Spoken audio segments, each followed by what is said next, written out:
Hello friends, आज मैं HRM की वीडियो अपलोड कर रही हूँ। इम्पोर्टेंट क्वेश्चंस मैंने आपको सभी बता दिए थे। उन्हीं में से एक क्वेश्चन है मानव संसाधन प्रबंध का विकास। मानव संसाधन प्रबंध का विकास।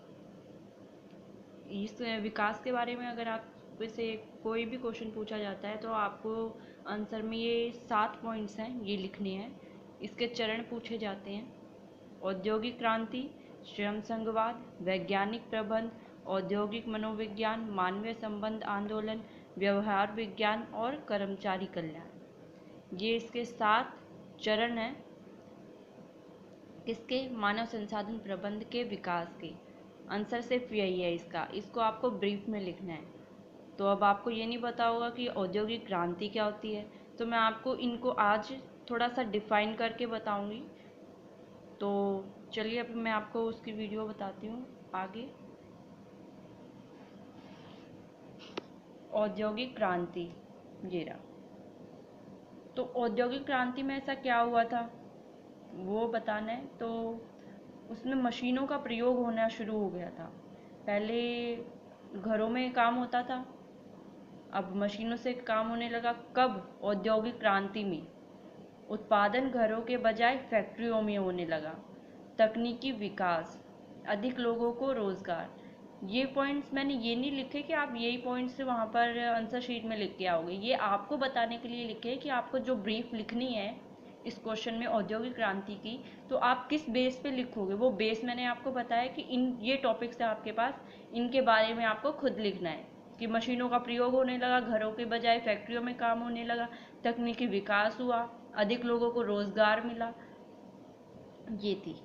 श्रम संघवाद में क्या हुआ था वो ये है: कारखाने में कार्य करने में समस्याएं उत्पन्न होने लगी थी। तो वो क्या समस्याएं थी? कम वेतन व दूषित कार्य दशाओं में कार्य करना। कम वेतन मिलता था, गलत एनवायरनमेंट था, ये समस्याएं थी। श्रम संघवाद का विकास किया। श्रम संघवाद का विकास क्यों किया गया था? ताकि अच्छा वेतन मिल सके और कार्य दशाएं प्राप्त हो सके। समस्याओं को दूर करने के लिए क्या किया? हड़तालें हुई, धीमा कार्य हुआ, कार्यबंदी, यंत्रों में तोड़फोड़ की। किसने की? कर्मचारियों ने, क्योंकि उनको अच्छा वेतन नहीं मिल रहा था, बेकार जगह पर उनको काम करना पड़ रहा था। तो ये समस्याएं थी, तो उनकी बातें कोई सुन नहीं रहा था, तो इसलिए उन्होंने ये सब किया। श्रम संघवाद प्रबंध ने कुछ नई सेवी वर्गीय प्रैक्टिस आरंभ की, जैसे सामूहिक सौदेबाजी, पंच फैसला, अनुशासनात्मक प्रणाली का उदय। ये क्या है? सेवी वर्गीय प्रैक्टिस आरंभ की थी, जो किसने? श्रम संघवाद प्रबंध ने।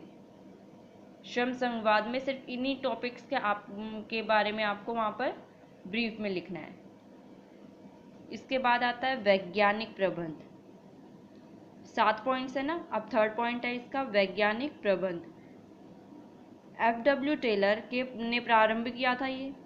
इसके सिद्धांत थे, उन्होंने कुछ सिद्धांत बनाए: वैज्ञानिक विश्लेषण, श्रमिकों का वैज्ञानिक चुनाव एवं प्रशिक्षण, श्रमिकों एवं प्रबंधकों के बीच सहयोग की भावना। ये क्या है? सिद्धांत है। इनको आपको ब्रीफ में लिखना है। 3 टॉपिक्स हो गए। अब फोर्थ है औद्योगिक मनोविज्ञान। औद्योगिक मनोविज्ञान, इसमें क्या था? इसमें है हर व्यक्ति मानसिक रूप से अलग होता है।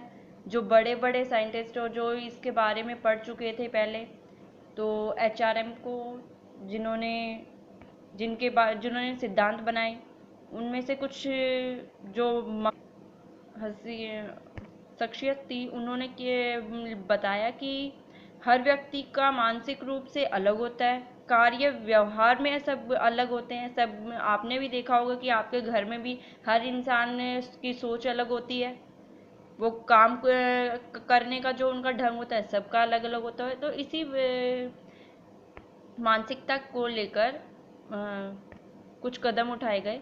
कर्मचारियों का ज्ञान कार्य के साथ मेल खाना चाहिए।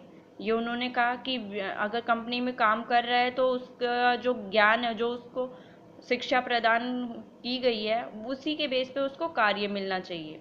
अभिरुचि ज्ञान के अनुसार कार्य दिया जाना चाहिए, जिस चीज़ में उसकी रुचि है, जो काम उसको आता है और उसको अच्छा लगता है, वो काम उसको दिया जाना चाहिए। कर्मचारियों का चुनाव अनेक प्रकार से हो, जैसे कार्य पर लगाने कि उसे किस कार्य पर लगाना है, प्रशिक्षण और टेस्टिंग, शोध, ये क्या है, चुनाव करने के प्रकार औद्योगिक मनोविज्ञान के।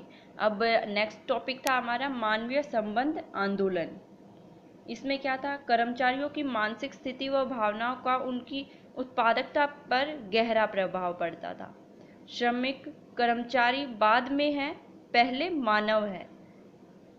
जो महान हस्तियां थी उन्होंने कहा था कि श्रमिक जो काम कर रहा है कर्मचारी, वो कर्मचारी बाद में है, पहले उसे एक मानव समझो, उससे सिर्फ काम करने की मशीन मत बनाओ। प्रबंधकों को उनके साथ मानवता का व्यवहार करना चाहिए। जो उनके सबसे बड़े एचआर होते हैं जैसे, तो उनको उनके साथ एक मानवता का व्यवहार रखना चाहिए। कर्मचारियों को वस्तु ना समझा जाए, उनको एक काम करने की मशीन ना समझा जाए, उनके साथ अच्छे से पेश भी आना चाहिए। ये के सब बातें किसमें है, मानवीय संबंध आंदोलन। ये आंदोलन छिड़ा था तब इन सब बातों को आगे लाया गया था। चलिए अगला है व्यवहार विज्ञान। व्यवहार विज्ञान इसका क्या है कि 1940 के अंत तक मानवीय संबंध आंदोलन को बहुत अधिक मान्यता प्राप्त मिली।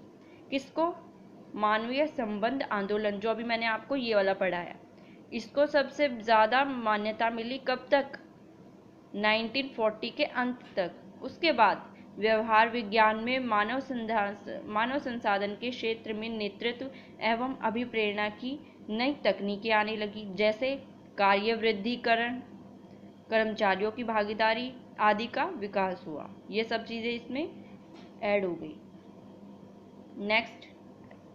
नेक्स्ट पॉइंट है कर्मचारी कल्याण। कर्मचारी कल्याण को या तो आप मानव संसाधन विशेषज्ञ भी बोल सकते हैं, जो भी वर्ड आपको याद होता है आप वो याद कर सकते हैं। मैंने उसमें आपको कर्मचारी कल्याण बताया था क्योंकि मुझे ये इजी लगा, और आपको अगर मानव संसाधन विशेषज्ञ याद होता है तो आप वो कर सकते हो, कोई प्रॉब्लम नहीं है, दोनों का मतलब एक ही है। तो नेक्स्ट पॉइंट है ये 7वां, व्यवहार विज्ञान के बाद इस पर अधिक बल। अभी जो हमने 6 पढ़ा था व्यवहार विज्ञान, उसके बाद इस पर अधिक बल देने लगे, किस पर, कर्मचारी कल्याण पर। इसमें क्या था, अब यह केवल कर्मचारियों की भर्ती, चुनाव, प्रशिक्षण से ही संबंधित नहीं है, बल्कि कर्मचारियों के कल्याणार्थ से भी संबंधित है। जैसे आज के टाइम में अभी किसी भी आप कंपनी में जा रहे हो तो आपको फैसिलिटीज़ मिलती है कि आपको मेडिकल सर्टिफिकेट फैसिलिटी भी मिलती है, तो इस तरीके से आपको और बोनस भी मिलते हैं आपको। तो पहले ये सब नहीं था, पहले सिर्फ भर्ती, चुनाव और प्रशिक्षण से ही संबंधित था। अब आपको कल्याणकारी जो संबंधित फैसिलिटीज़ हैं आपको वो भी मिलने लगती हैं। यहाँ आपका ये क्वेश्चन कंप्लीट हुआ।